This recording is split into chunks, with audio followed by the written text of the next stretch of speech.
She begged me free. Get your hands off her! I'll fucking kill you! No!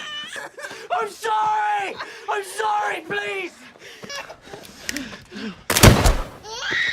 Our story begins in 1825 in present-day Tasmania, which was then a British penal colony in Australia known as Van Diemen's Land. Back then, convicts from the British Isles were shipped off to serve their sentences in territories under strict British military control. The protagonist of our film is a convict named Clare, who is serving her sentence living in the settlement alongside her husband Aidan and their baby. The locals call her the Nightingale because of her remarkably beautiful voice. One day, she says goodbye to her husband and heads out to take care of some errands around the area. Meanwhile, we see Sergeant Hawkins trying to get his men in order right in front of Lieutenant Hawkins to win his approval. But unfortunately, the soldiers are a complete mess and totally undisciplined. That night, Claire gets ready to welcome the new captain, Goodwin, with a lovely song. Afterwards, she sings her song and stays to serve drinks to the soldiers. Because she never hesitates to put any soldier in his place if he disrespects her, Hawkins becomes intrigued by her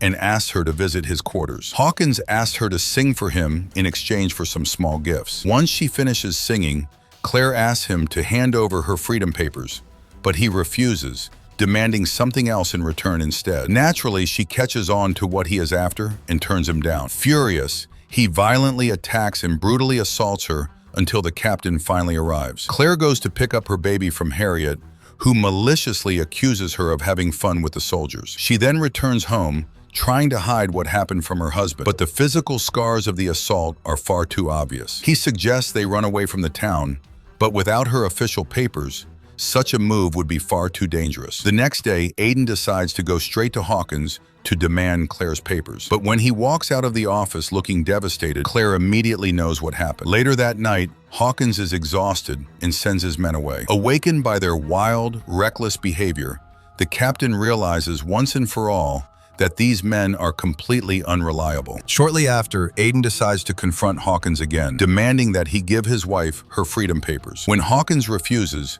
Aidan snaps and attacks him. Their fight is brutal and violent, but it finally ends when Captain Goodwin steps in. The captain sternly reprimands Hawkins, making it clear that he can kiss his dream promotion to captain of the Northern District goodbye. Feeling betrayed and furious, Hawkins decides to take matters into his own hands and heads north to demand his promotion directly. He orders Sergeant Hawkins to get the gear ready to set off just after dawn. At the exact same time, Claire and her husband are quietly packing their things to make their escape. Before they can make a move, Hawkins bursts into their home and brutally beats Aidan, maliciously revealing everything he did to his wife. To prove he isn't lying, he viciously rapes Claire right in front of him while his men hold Aidan down. Unable to bear watching such a nightmare, Aidan lunges at Hawkins, but Hawkins ruthlessly kills him. When the baby starts crying in terror, Hawkins orders his henchman, Jago, to kill the infant. Finally snapping back to reality from the horror of it all, Claire comes to and is left shattered, staring at the lifeless bodies of her husband and their baby. Consumed by pure rage, Claire goes looking for Hawkins, Ross, and Jago, but she can't find them anywhere. She tries reporting the crime to the authorities, but they completely refuse to help her, leaving her with no choice but to take matters into her own hands and hunt them down herself. She asks the local blacksmith to help her track down Hawkins, but he refuses to risk his neck. However, he does give her some advice, telling her to find someone who knows how to navigate the dense, dangerous forests and track the criminals. That man is Billy, a local who usually stays out of trouble. Desperate for help, she lies to him, claiming she is just looking for her missing husband and offering to pay him for his guidance. Billy agrees and leads Claire deep into the forest. Along the way, they pass through burnt-out homes destroyed in the ongoing land wars, making the environment extremely hostile and dangerous. During the journey, Billy gets hungry and asks Claire to find some food, even though she expected him to handle the survival tasks. He suggests stealing rations from nearby farms, but she refuses to steal and insists they keep moving. Meanwhile, Hawkins and his men recruit a young boy to guide them through the wilderness. That night, they set up camp around a campfire. Hawkins notices that Jago is looking depressed and asks him what is wrong, only for Jago to whisper, "Man, we killed a baby." Hawkins brushes it off, assuring him that the authorities would never believe a word Claire says, since she is just a convicted criminal. He tells him to forget about it and never bring it up again. The next day, Claire urges Billy to keep pushing forward despite the heavy rain, but her horse gets completely stuck in the thick mud. After a grueling struggle, they finally manage to free the horse and press on. As a silver lining, the rain and mud actually make tracking footprints much easier. Billy suggests taking a safer route, but Claire refuses, demanding they take the absolute fastest path, no matter how dangerous it gets. While riding, they run into a patrol of British soldiers who demand to see her travel papers. Since she doesn't have any, she spurs her horse and barely manages to escape through the middle of them. She later reunites with Billy, who explains why he fled earlier. If the soldiers had caught him, they would have shot him on sight just because he is black. On the other side of the forest, Ross stumbles upon a black girl from a local tribe and asks Hawkins if they can take her with them. Hawkins agrees without hesitation. Back with Claire and Billy, he lets her know they will finally reach her husband today. Unfortunately, due to the heavy rain, the river is overflowing and they need to wait for the water levels to drop. Refusing to wait, Claire insists on crossing the river on horseback. Billy manages to cross with the horse, but Claire loses her grip and falls into the rushing water. Luckily, Billy pulls her to safety just in time before she drowns. Exhausted and starving, Claire finally agrees to let Billy steal some food from a nearby farm. He breaks into a nearby homestead, but the owner catches them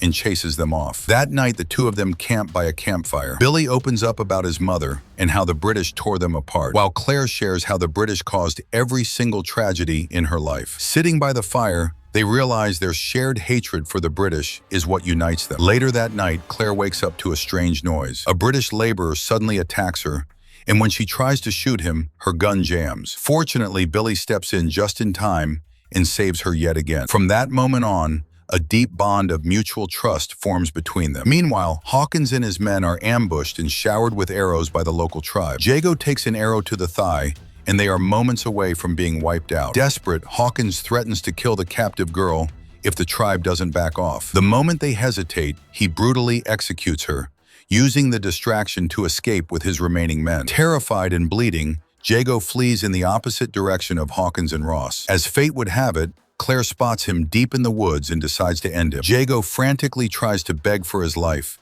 claiming he didn't mean to kill her baby, but Claire doesn't care.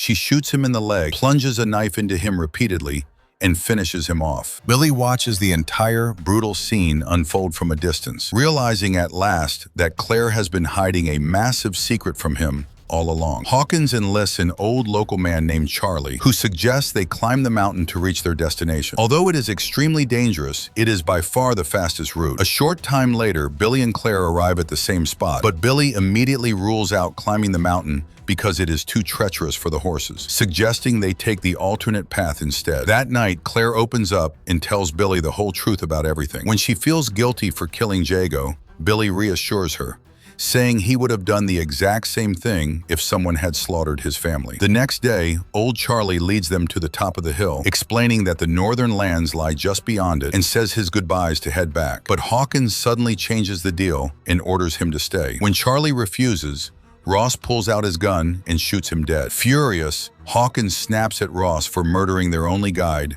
and orders him to take over the job. To make matters worse, he humiliates Ross by stripping him of his post, demoting him, and handing his weapon over to the young boy to act as guard instead. Ross desperately tries to lead them out of the wilderness, but completely fails. Fed up, Hawkins decides to leave Ross's fate in the hands of the boy, holding a gun to Ross's head and demanding the kid pull the trigger. Miraculously, the boy decides to spare his life. Meanwhile, Billy and Claire stumble upon Charlie's body and give him a proper burial. Afterward, they press on until they finally catch up to Hawkins and his crew. Billy suggests they sneak up from different directions to divide and distract the enemy, but Claire is too consumed by her rage to wait for the plan, marching out to confront Hawkins directly, only for him to shoot her in the shoulder. Despite making a quick getaway, Claire refuses to leave without her late husband's horse. Billy bravely sneaks back to retrieve it, but unfortunately gets caught. Surprisingly, Hawkins decides not to kill him, realizing he desperately needs Billy's survival skills to guide them through the terrain. After a few days, they finally reach the open road, and to celebrate the milestone, they decide to execute Billy. But the young boy fails to shoot him, and Billy seizes the moment to break free and sprint into the wilderness. Furious at the boy's failure, Hawkins doesn't hesitate to kill him on the spot. As for Claire, fate steps in when she encounters a local bird and decides to follow it, leading her straight toward the main road. Once she arrives, a kind couple informs her that she has finally reached the town route. She keeps walking until a friendly woman offers her a ride, and when she spots Billy along the way, she immediately decides to hop out and continue the journey by his side. Along the way, they manage to get fresh food, supplies, and new weapons before pressing on. They soon cross paths with a group of British men traveling with enslaved indigenous people. Noticing the soldiers executing captives, Claire quickly thinks on her feet and pretends Billy is her slave to keep him safe from harm. Claire and Billy finally reach the town and run straight into Hawkins and Ross. Hawkins immediately reports her to the authorities, while she fires back by exposing the brutal murder of her husband and baby. Hawkins denies everything, flying into a rage and striking her across the face. Devastated, Claire walks out of the police station completely broken, and Billy takes her back to the safety of the woods. He gently urges her to let go of her revenge and start a new life. But once she falls asleep, Billy silently arms himself and heads back into town to finish the job for her. When Claire wakes up and finds him gone, she instantly realizes what he is planning. She grabs a horse and races back to town to stop him, but she arrives only to find that Billy has already tracked down Hawkins and driven a spear straight through his heart. Ross shoots Billy in the stomach, but refusing to go down, Billy fights through the pain and kills Ross as well. Claire arrives, rescues Billy, and they make a swift escape from town now that their revenge is finally complete. Billy reaches the shore where he begins to sing, dance, and watch the final sunrise of his life, knowing his injuries are too severe and that he doesn't have much time left. And with that, we've reached the end of our film.